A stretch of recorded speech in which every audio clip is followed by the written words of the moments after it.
नमस्कार, मेरा नाम किरण शर्मा है। मैं मॉडर्न स्कूल में अध्यापिका हूँ। आज मैं आपको संज्ञा और उसके भेदों के बारे में बताऊंगी। रवि अपने माता पिता के साथ दिल्ली लाल किला देखने गया। लाल किला शाहजहां ने बनवाया था। यह लाल किला यमुना नदी के किनारे स्थित है। लाल किला लाल पत्थर से बना हुआ है। प्रतिदिन इसे देखने लाखों लोग आते हैं। इसमें रवि व्यक्ति का नाम है, शाहजहां व्यक्ति का नाम है, दिल्ली स्थान का नाम है, लाल किला ऐतिहासिक इमारत का नाम है। इस प्रकार हम कह सकते हैं कि किसी व्यक्ति, वस्तु, स्थान के नाम को संज्ञा कहते हैं। आइए हम संज्ञा के कुछ और उदाहरणों से आपका परिचय कराते हैं। प्रधानमंत्री श्री नरेंद्र मोदी, मदर टेरेसा, स्वामी विवेकानंद कुछ व्यक्तियों के नाम से जाने जाते हैं। इसी प्रकार प्रेस, मिक्सी, पुस्तक आदि वस्तुओं के नाम होते हैं। दिल्ली, आगरा, लाल किला, ताजमहल स्थानों के नाम से जाने जाते हैं। इस प्रकार हम कह सकते हैं कि संज्ञा किसी व्यक्ति, वस्तु, स्थान या भाव के नाम को संज्ञा कहते हैं। संज्ञा के 3 भेद होते हैं। पहला व्यक्तिवाचक संज्ञा, दूसरा जातिवाचक संज्ञा, तीसरा भाववाचक संज्ञा।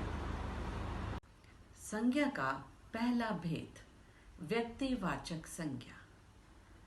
जो संज्ञा शब्द किसी विशेष व्यक्ति, वस्तु या स्थान के नाम का बोध कराते हैं वे व्यक्तिवाचक संज्ञा कहलाते हैं।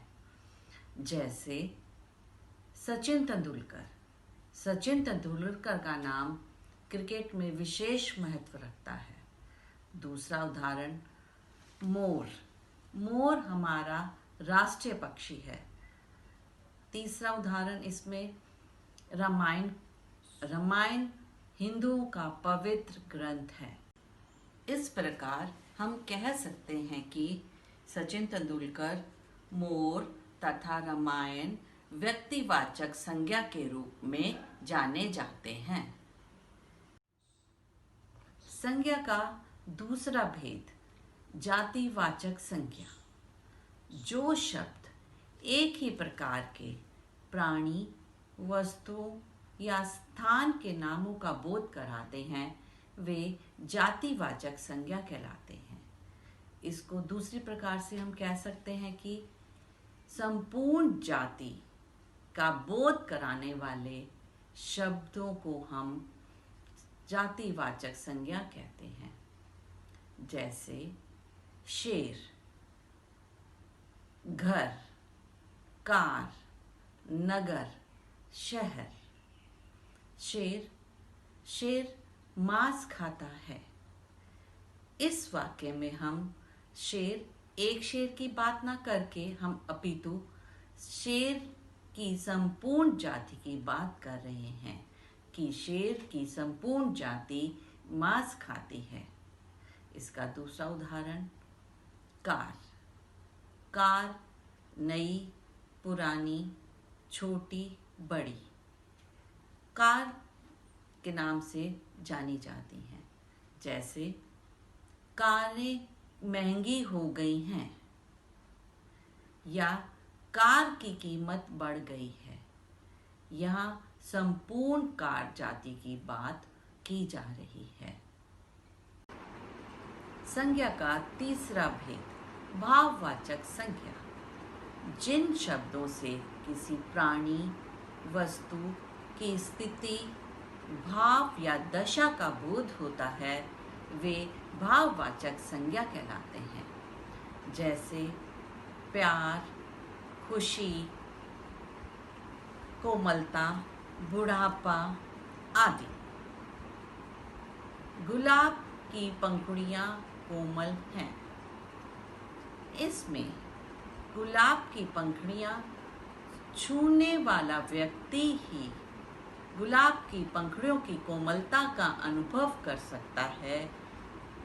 पंखुड़ियों की कोमलता को मन में महसूस कर सकता है।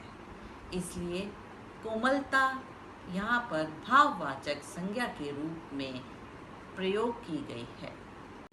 भाववाचक संज्ञा का दूसरा उदाहरण हम मित्रता ले सकते हैं। श्री कृष्ण और सुदामा में गहरी मित्रता थी। उन दोनों की दोस्ती का अनुभव केवल वे ही दोनों मन से जानते थे, मन से अनुभव करते थे। आज हमने संज्ञा तथा उनके 3 भेदों के बारे में जानकारी प्राप्त की। आइए उसे एक बार फिर से दोहराते हैं।